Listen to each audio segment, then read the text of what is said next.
un nouveau phénomène qui s'appelle les working poors. Working poors, c'est quelque chose, je le dis en anglais Travailleurs parce que pauvres. travailleurs pauvres, parce que ça existe, ça On l'a vient en des France pays aussi. anglo-saxons, et donc c'est la raison pour laquelle je le dis en anglais, pas pour vous faire un anglicisme. Les working poors, c'est ces gens qui travaillent, parfois qui cumulent demi-temps dans deux structures différentes et qui pourtant n'arrivent pas à passer au-dessus du seuil de pauvreté et donc à se nourrir jusqu'à la fin du mois. C'est pas Et en le augmentant les chômage. impôts, ça va. Et ils iront mieux en Olivier, taxant les plus c'est pas riches. le chômage à toutes conditions, sans, Ouais, sans, je suis d'accord sans avec toi. réfléchir. Et par ailleurs, j'y reviens, désolé de vous mettre des théories économiques à 9 h du matin, mais la théorie du ruissellement, l'idée L'idéologie, c'est très simple. Moi, j'ai C'est pas ce que parlé de Emmanuel ruissellement, Macron. Attends, c'est ce que Emmanuel Macron. C'est sur quoi Emmanuel Macron a fait sa campagne en 2017. C'est de dire on libère les énergies dans les classes, notamment patronales, au sommet des entreprises. Celle qui crée de l'argent. Comme ça, c'est eux qui consomment, réinvestissent, etc. Et donc, Créer de ça l'emploi. ruisselle dans la société. Ouais. Il y a moins de chômage, il y a Parce plus de que, travail ouais, pour le tout le monde. chômage a baissé depuis Et que Macron donc, est au pouvoir. ça fait tourner l'économie. Cette théorie est fausse. Mais oui, mais ça. Et tu- donc, Tu non mais ne donnes pas d'exemple. Tu dis, moi je peux dire aussi qu'aujourd'hui il fait beau alors qu'il pleut, mais à un moment donné, le chômage a baissé depuis qu'Emmanuel Macron est mais au en pouvoir. fait, alors déjà, Est-ce le que le chômage chômage. a baissé depuis Alors qu'Emmanuel Macron déjà, est au pouvoir. malheureusement, l'économie. Alors déjà, le chômage a baissé grâce à Oui, François Hollande. grâce à la politique de l'offre qui que avait Macron dit- a produit. Qui avait dit qu'il inverserait la courbe Oui. du chômage, et dès qu'il l'a fait, on a tous oublié que c'était grâce à lui. Il faisait Juste pas une pour, politique de l'offre, François Hollande juste pour avec le préciser. CICE. Et ensuite, Olivier, là, on parle pas du chômage, on parle de la dette de l'État. Malheureusement, Bah, moi, l'économie est plus il y a un d'emplois, moins il y a de sujet dettes. complexe et subtil où il y a beaucoup d'indicateurs qu'il faut regarder en parallèle. Si on Donc, regarde est-ce- comment on baisse le chômage Non, ou comment on fait baisser la dette, Est-ce c'est simple. Si on dit juste qu'il faut baisser la dette, bah, on supprime tous les fonctionnaires dans les hôpitaux et le problème est réglé. Est-ce que c'est Rassure-toi, il y en a souhaitable plus chez nous Est-ce qu'ailleurs. que c'est souhaitable? Non, on a besoin de Oui, gens dans ça, les c'est hôpitaux. donc binaire. pour augmenter les impôts, faut Personne ramener un n'a peu de supprimé l'argent. tous les fonctionnaires. Donc, Pour il qu'on- faut regarder différemment les choses. Et moi, ce que Ouais. je voulais dire sur les Là où ça impôts, marche pas. c'est qu'il y a des études sociologiques qui montrent. Oula. Oula, elle invoque les sciences sociales. Ça y est, on est y est. foutus. Non, On il y a est des dans la études gauche, qui il montrent fait des que études. les Français, Un jour, Qu'elle les finisse son sociologues propos, puis créeront vous de l'argent. répondez. les Vas-y. Français ont tous le sentiment d'appartenir à la classe sociale supérieure à laquelle ils appartiennent vraiment.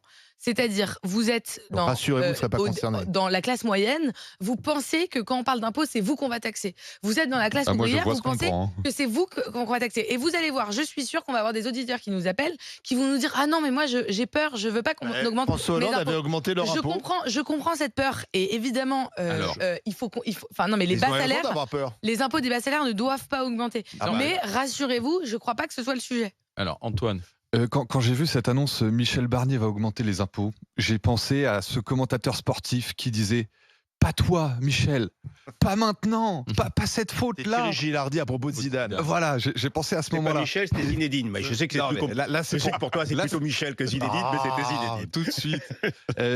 Vraiment, j'avais espéré que Michel Barnier ouvre les travaux du gouvernement sur la sécurité, sur l'immigration, c'est ce qu'on commençait à voir. Et non, on revient avec les gros sabots, on va augmenter les impôts. Il veut augmenter les impôts dans le pays qui en paye déjà le plus. Et dans une Europe où les pays qui réussissent, prenons l'exemple irlandais, l'Irlande a relancé son économie en baissant les impôts. Et donc en réalité, augmenter les impôts Les des États-Unis sociétés et des ménages aisés, c'est juste les inviter à fuir notre pays.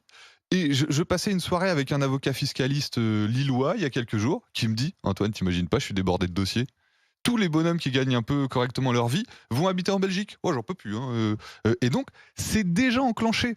Le nombre, les voix obtenues par LFI avaient déjà fait peur avant l'été aux ménages les plus aisés. Et là, Michel Barnier en remet une couche. Et donc, en réalité, l'augmentation des impôts aura un rendement inférieur au rendement fiscal actuel, Mais puisqu'il comment, va... Attends, basé j'ai sur quoi écouté tes théories.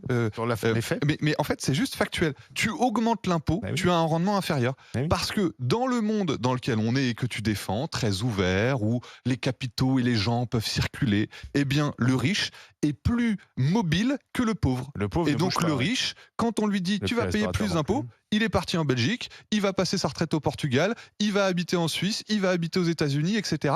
Et le riche aura les moyens de payer un avocat fiscaliste pour ne pas laisser C'est- 1 euro de plus à l'État français. Mourad. Et ensuite, dernier mot, peut-être un mot sur les classes moyennes. Moi, pardon, célibataire sans enfant qui gagne correctement ma vie, j'ai l'impression que je paye déjà beaucoup d'impôts. Et quand on me dit, il va falloir en payer plus, je me dis, à quoi ça sert de bosser, quoi. Franchement, On ras-le-bol. m'a dit que ce serait toi.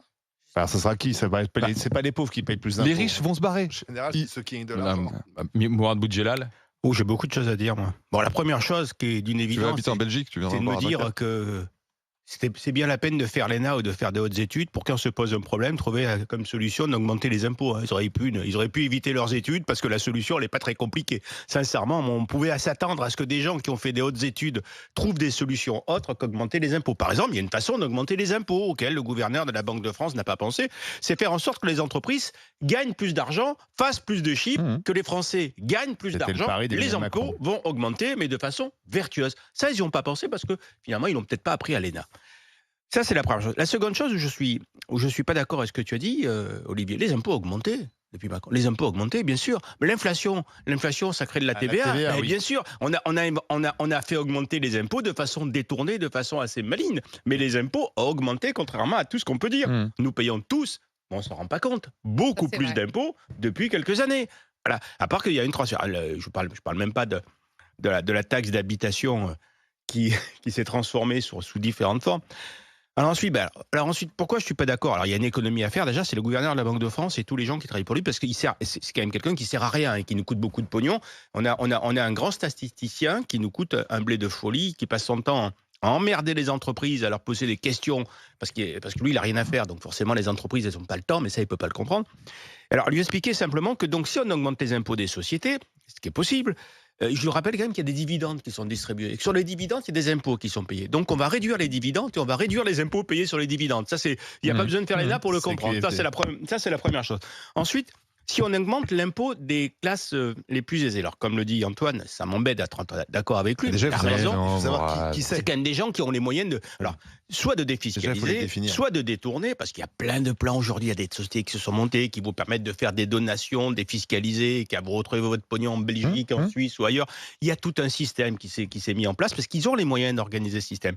Mais surtout, vous allez toucher au pouvoir d'achat aussi. Vous allez toucher au pouvoir d'achat, et donc vous allez perdre de l'impôt, et vous allez aussi perdre de l'impôt sur les sociétés qui auront un peu moins de chiffre d'affaires, parce qu'on aura touché à l'impôt des gens qui consomment le plus. Moi, je vais lui proposer quelque chose, et je n'ai pas fait l'ENA, qui me semble beaucoup plus intéressant. C'est créer un impôt vertueux à 2 étages. Il y a 2 façons de dépenser son argent pour une entreprise. Il y a une façon qui crée de l'emploi, et il y a une façon qui crée que dalle. Et on paye les mêmes impôts pour les deux. Alors moi, je serais d'avis d'aujourd'hui d'avoir une incitation fiscale pour ceux qui dépensent leur argent pour créer de la richesse et créer de l'impôt. Donc d'inciter les entreprises à générer de l'emploi et à créer des richesses. Et là, vous aurez une fiscalité réduite, mais l'État va se reprendre, puisque le chiffre d'affaires va monter, et cette fiscalité réduite correspondra au moins à ce qu'il touchait avant, voire plus. Et il s'y récupérera ensuite sur le pouvoir d'achat qui est créé.